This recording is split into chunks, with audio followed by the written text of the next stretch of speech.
Il est 13h, bonjour à tous. Merci de votre attention. Tout de suite, les titres à la une de l'actualité. Dans le fil de l'actualité nationale au Sénat, Yamoussoukro se balaie ministériel devant la commission des affaires économiques financières de l'institution. Les ministres de la République se succèdent devant cette commission des affaires économiques financières du Sénat pour la présentation de leur budget pour l'année 2023. Les défis sont annoncés, les choix expliqués. On en parle avec Ader Sogodogo. Et puis les dons en vivres, non vivres et en numéraire aux parents des enfants victimes d'un malaise dans le village de Kokankro, commune de Bouaké. La ministre Belmondo apporte la compassion du gouvernement aux populations de ce village au nom du président de la République, Alassane Ouattara, et du gouvernement.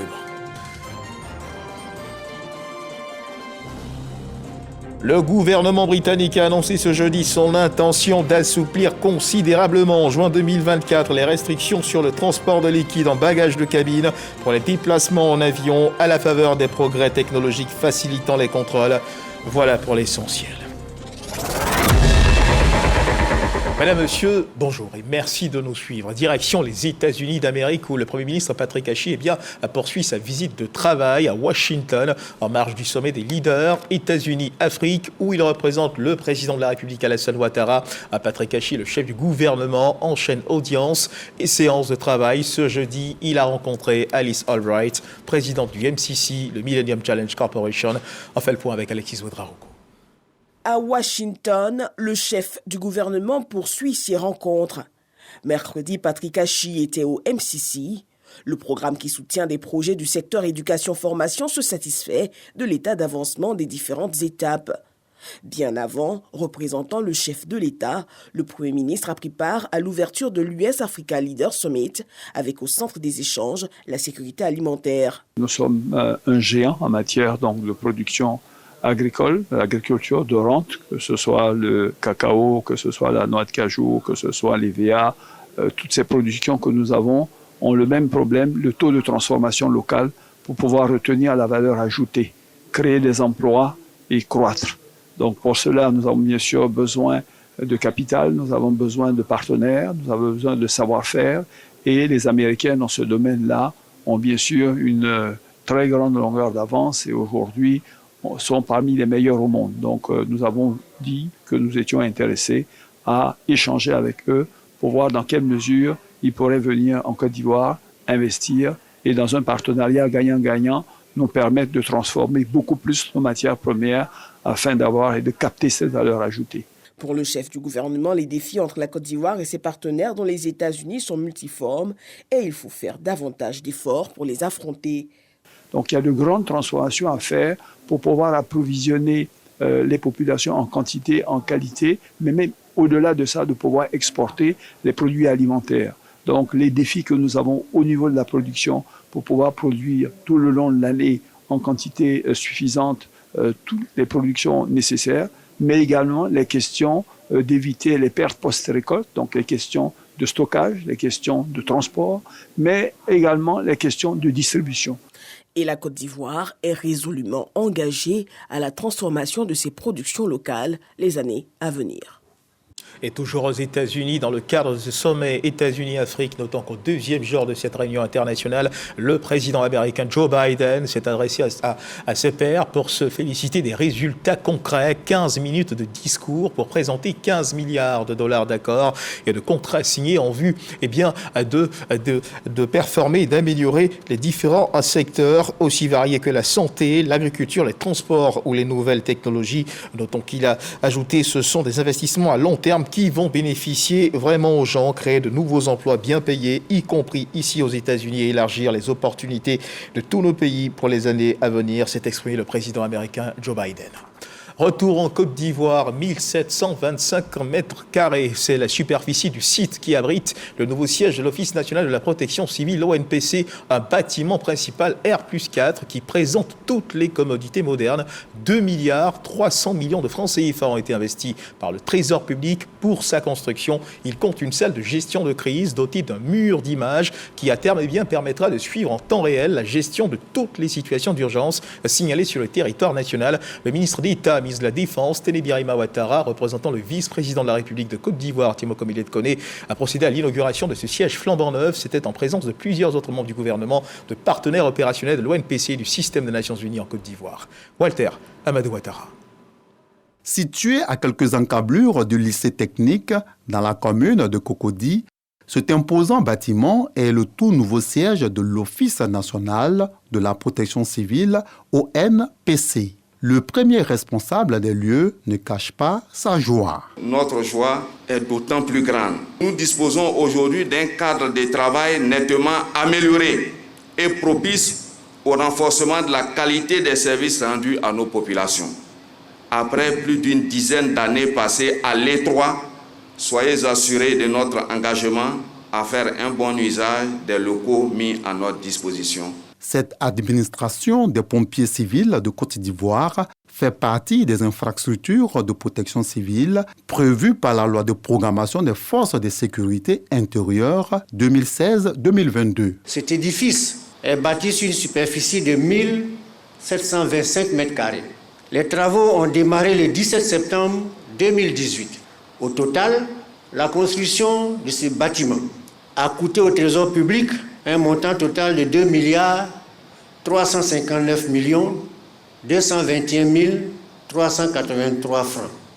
Toute ma reconnaissance pour l'attention et le soutien que le président de la République, son Excellence M. Alassane Ouattara, ne cesse d'apporter à la politique ambitieuse de la sécurité intérieure. Représentant le vice-président de la République de Côte d'Ivoire, Thiemoko Méliette Koné, le ministre d'État, ministre de la Défense, Téné Birahima Ouattara, procède à l'inauguration des locaux, l'un des symboles de la pertinence et de la réussite de la vision actuelle de la protection civile réalisée par le sommet de l'État. L'amélioration des conditions de travail de nos hommes et femmes de l'ONPC, qui se traduit par la construction et l'équipement d'infrastructures adéquates, comme ce siège que nous inaugurons aujourd'hui, permet d'assurer avec efficacité et professionnalisme la coordination opérationnelle de la réponse de l'État dans la gestion de toutes les situations d'urgence ou de catastrophe.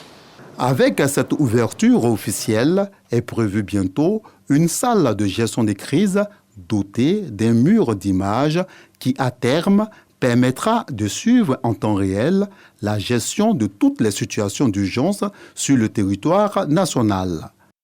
Et regardons à présent du côté du Sénat. Hayam Soukrou, où les ministres de la République se succèdent devant la Commission des affaires économiques financières du Sénat. Après la présentation de leur budget pour l'année 2023, les défis sont annoncés, les choix expliqués. C'est ce que nous dit Kader Segodogo. Le ministre de l'Enseignement supérieur et de la Recherche scientifique présente les grands axes de son département en 2023. Construction, ouverture d'universités, réforme du BTS, etc. Il bénéficie d'un budget de plus de 290 milliards, y compris le fonctionnement. Le ministère de l'Enseignement technique, de la formation professionnelle et de l'apprentissage, plus de 171 milliards de francs CFA. Dr Kofi Nguessan explique aux sénateurs les grands axes, construction et réhabilitation d'écoles, financement de programmes spécifiques, réformes, l'éducation nationale et l'alphabétisation, le plus gros budget de l'État, plus de 1212 milliards de francs CFA. Les salaires raflent la majorité de la dotation.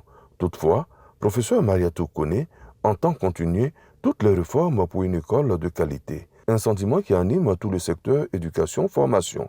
Il s'agira pour nous de continuer la mise en œuvre de nos différents programmes, c'est-à-dire le recrutement des enseignants, la construction d'infrastructures, l'amélioration des curricula, pour la recherche également.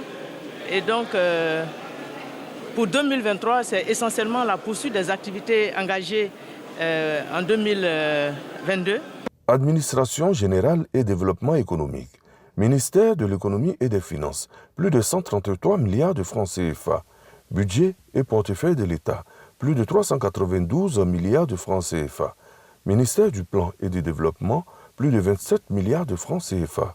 Ministère de la fonction publique, plus de 36 milliards de francs CFA. Ministère de la promotion de la bonne gouvernance et de la lutte contre la corruption, environ 6 milliards de francs CFA. 2023 est placé sous de bons auspices. Étoffer notre production statistique, travailler à plus de qualité, travailler à des statistiques plus désagrégées et mener des activités importantes au titre de l'année 2023, telles que par exemple le recensement général des entreprises et établissements de Côte d'Ivoire. Nous allons recenser toutes les entreprises qui opèrent en Côte d'Ivoire. L'exercice auquel nous nous sommes adonnés aujourd'hui, en soi, est un exercice de transparence qui participe de la bonne gouvernance. Venir expliquer aux élus, aux représentants de la nation, nos axes d'intervention, dire ce que nous allons faire et de quels moyens nous aurons besoin pour réaliser ce que nous voulons faire, c'est déjà un bel exercice de transparence, un bel exercice de redevabilité qui permet non seulement de renforcer la bonne gouvernance, mais qui permet également d'assurer une bonne gestion des ressources qui nous sont allouées. Ça nous permet de poursuivre les réformes que nous avons entreprises en vue de l'assainissement dans la gestion des personnels, fonctionnaires et agents de l'État, mais également dans l'approche d'améliorer la gouvernance en vue de la transformation culturelle de notre administration. Tous ces budgets ont été votés à l'unanimité par la Commission des affaires économiques et financières du Sénat. Et toute autre chose à présent, le projet d'élaboration des plans d'urbanisme directeur de 80 localités vient d'être lancé par le ministre Bruno Lavagné-Koné. Le lancement de ce projet d'élaboration des plans d'urbanisme directeur répond à un objectif, celui d'améliorer le cadre de vie des populations. L'ancien Bakayoko. C'est au regard des défis liés au rôle que peuvent jouer les villes ivoiriennes en tant que motrices du développement économique et urbain que le gouvernement a décidé d'élaborer des plans d'urbanisme directeurs de 80 nouvelles localités, tout comme la délimitation des terroirs villageois.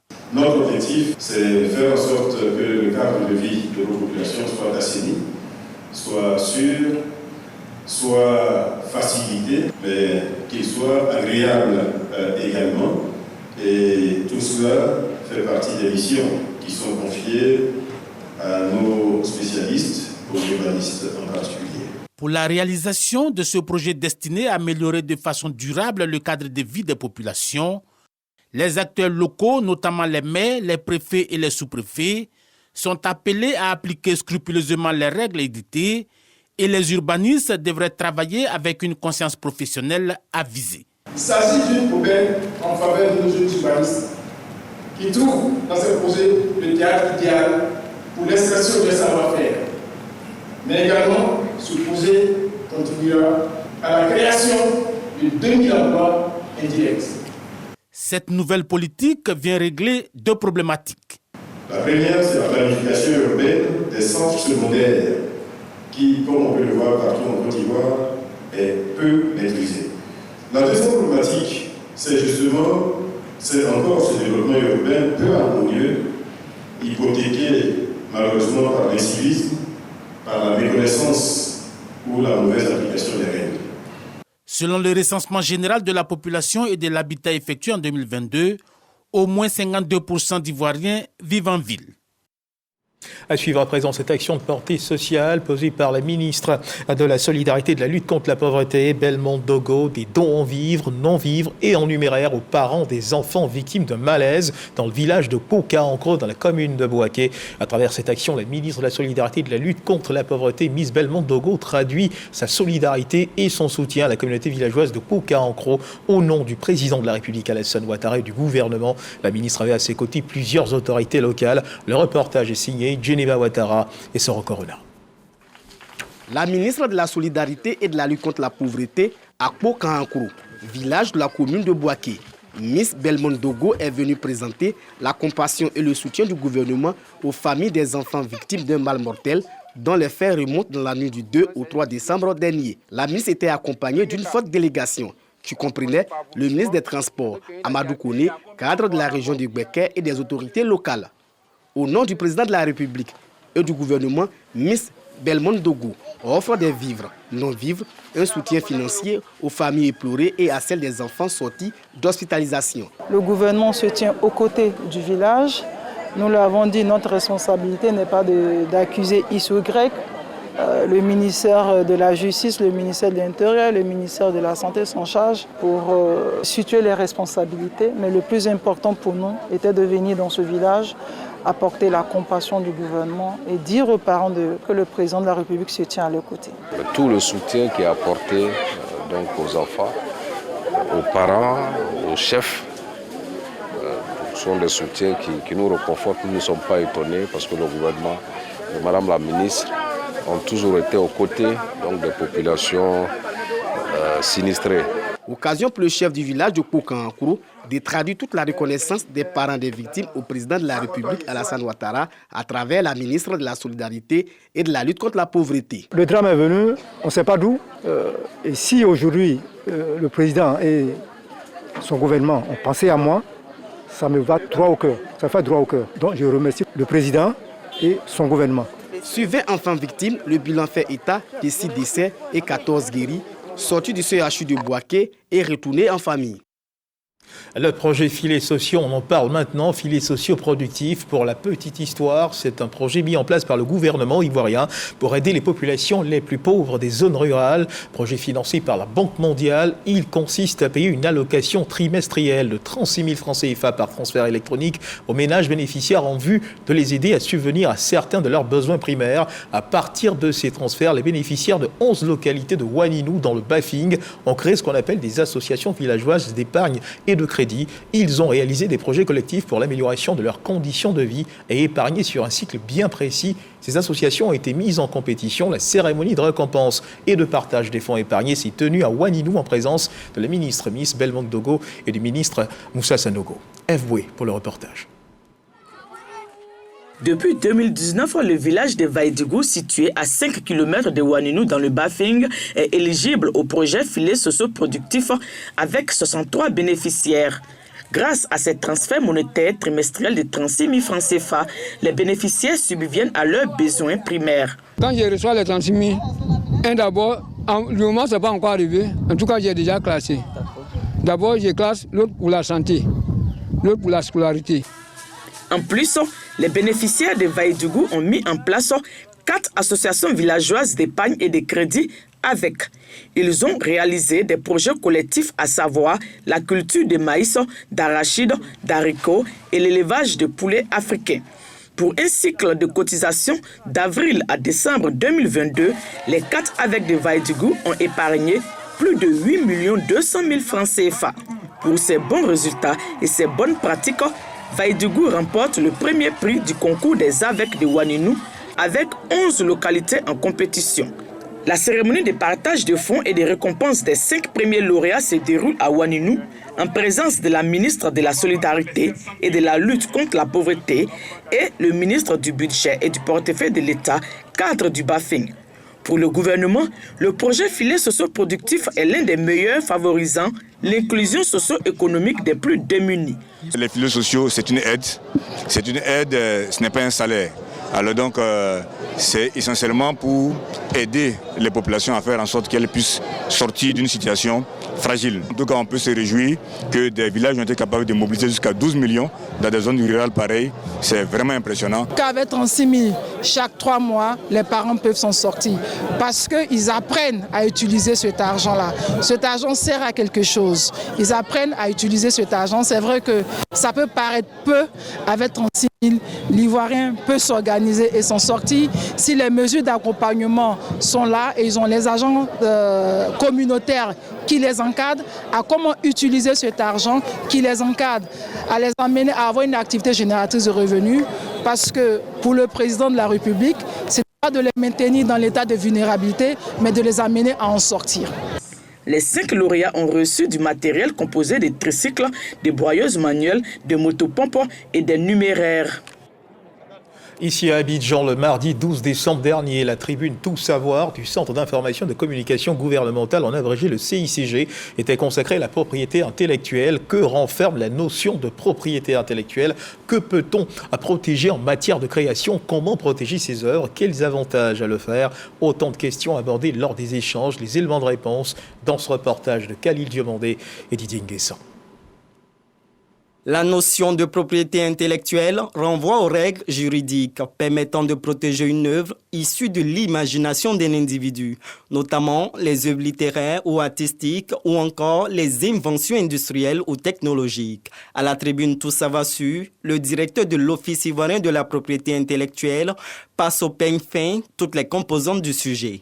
Premier point, les œuvres protégeables. On peut protéger le nom commercial, on peut protéger une marque, on peut protéger une invention, donc on peut protéger nos produits du terroir. Donc tout ce qui est création peut être protégé. Bien évidemment, il y a des conditions. L'une des conditions, c'est la nouveauté. Une fois enregistrée et protégée, la création devient la propriété exclusive de son auteur. L'approbation de ce dernier est donc requise pour toute exploitation de quelque nature que ce soit. Dès l'instant où vous êtes la première personne à enregistrer une création, vous en détenez donc tous les droits qui vont avec.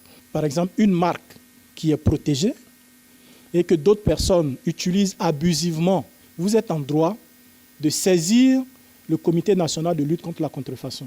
Les droits de propriété sur une création ne sont toutefois pas permanents. Le titre de propriété pour la marque est soumis à renouvellement chaque 10 ans, 15 ans pour le brevet de médicaments et 20 ans pour le brevet d'invention industrielle. Donc si vous avez passé ce cap-là et que vous n'avez pas renouvelé la marque, vous ne pouvez plus revendiquer le droit qui va avec ces marques-là. Ça tombe dans le domaine du public. Créé en 2005, l'Office ivoirien de la propriété intellectuelle est l'organisme chargé d'administrer le système de la propriété intellectuelle en Côte d'Ivoire. En moyenne, 600 marques sont déposées chaque année pour protection. À suivre à présent l'évolution de la Covid-19 en Côte d'Ivoire.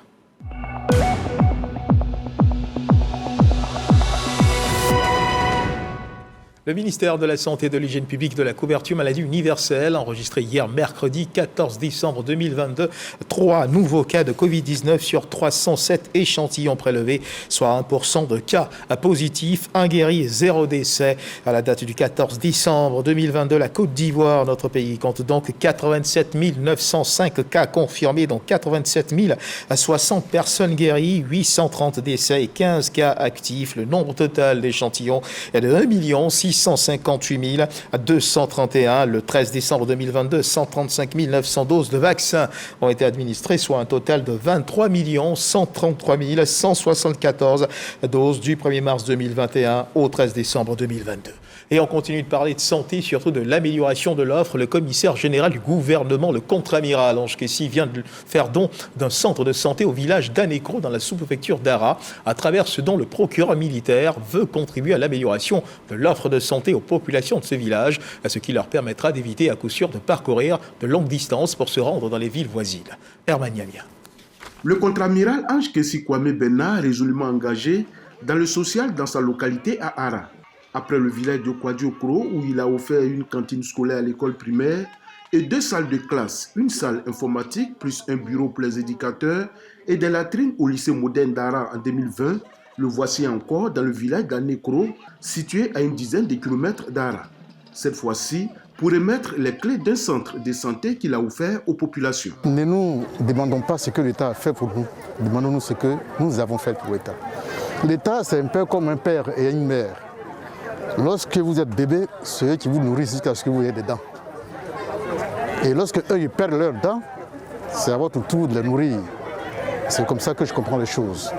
Je ne suis pas, c'est vrai, à mon premier don, et si Dieu le permet, j'en ferai d'autres. Ce geste du commissaire du gouvernement est salué par les populations qui n'auront plus à effectuer des kilomètres pour bénéficier de soins. L'acte social que pose ce fils de la région est à saluer. Et c'est à juste titre que le ministre m'a chargé de venir l'accompagner, de venir le féliciter et de demander à la population qu'une chose est de donner un centre de santé, mais l'autre chose qui est la plus importante, c'est d'utiliser ce centre de santé. Au cours de cette cérémonie, l'infirmier et la sage-femme affectés dans ce centre de santé intégré ont été présentés aux populations. Cet établissement sanitaire, qui comprend une infirmerie et une maternité, a reçu séance tenante, une ambulance médicalisée et tous les équipements nécessaires pour son bon fonctionnement. Une visite guidée des lieux après la coupure symbolique du ruban a mis fin à cette cérémonie.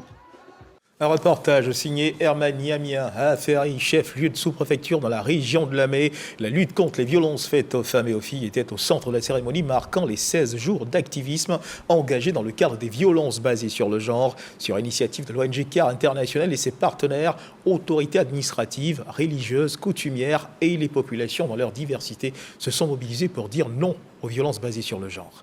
Eugène Atoubé. Les associations villageoises d'épargne et de crédit avec de la région de Lamé au premier rang de la campagne pour l'élimination des violences faites aux femmes et aux filles. Les femmes de ces groupements et les hommes qui en sont membres soutenus par plusieurs délégations venues des autres régions de la Côte d'Ivoire ont uni leur voix pour dire stop à ce fléau. Les violences faites aux femmes et aux filles, selon CARE International et ses partenaires, co-initiateurs de cette mobilisation pour les 16 jours d'activisme, contrarient les efforts faits pour conduire les femmes et les filles à l'autonomisation. Pour nous, pour avoir une communauté cacaoyère prospère, il faut que la femme soit au cœur de tout. Et donc, les violences à leur égard, la prise en compte de ce qu'elles veulent, doit être fortement considérée. Quand la femme est autonome, la femme contribue au foyer, ça donne aussi l'opportunité à l'homme d'être un peu flexible et donner plus de considération à la femme dans toutes ses activités. Dans la région de Lamé, CARE International a installé 36 comités genre dans une perspective de réduction des inégalités liées au genre et d'autonomisation des femmes. Une initiative aujourd'hui porteuse et illustrée par l'émergence dans les zones de production de cacao des associations villageoises d'épargne de crédit avec. Entre inclusion financière et capacité à se prendre en charge, les femmes réclament aujourd'hui le droit à l'égalité homme-femme. Pour autant, elles paient encore le prix fort du déséquilibre structurel qui caractérise les rapports hommes-femmes, matérialisés par les violences basées sur le genre.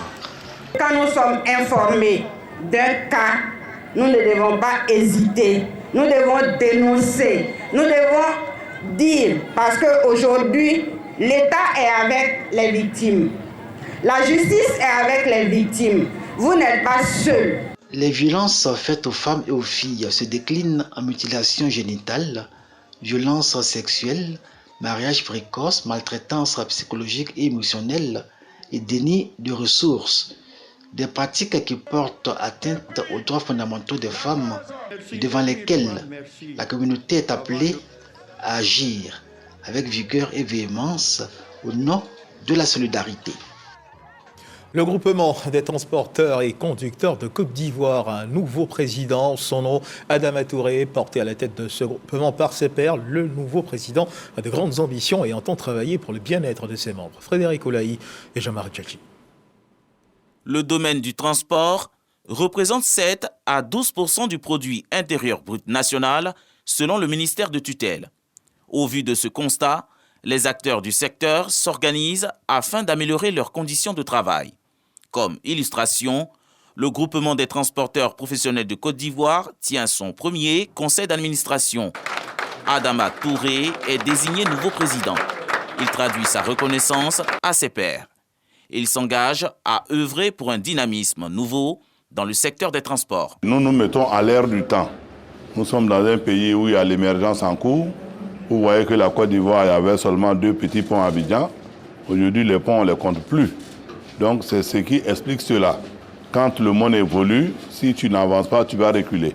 Et dans le secteur du transport routier, on est obligé de nous adapter à l'émergence en cours et à innover pour pouvoir être à la même dimension que tous les secteurs d'activité en Côte d'Ivoire qui sont en train d'aller de l'avant. Avec pour ambition de développer le domaine des transports dans toute sa diversité.